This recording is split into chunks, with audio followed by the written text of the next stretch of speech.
والمحكومة أول حين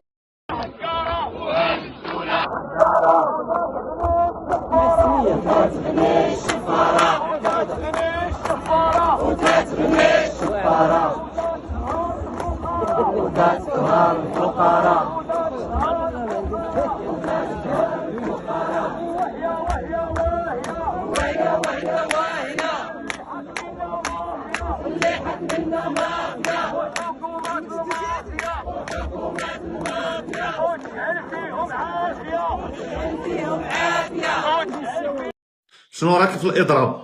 شوف الهدف واضح. انتم دابا كتبغيوش نجبدوا نوليو صادقين ثاني. الهدف واضح، هو تدمير المدرسه العموميه في المغرب. وباش ندمروا المدرسه العموميه في المغرب خصنا ندمروا الاستاذ. حنا غاديين نبيع الخوصصه.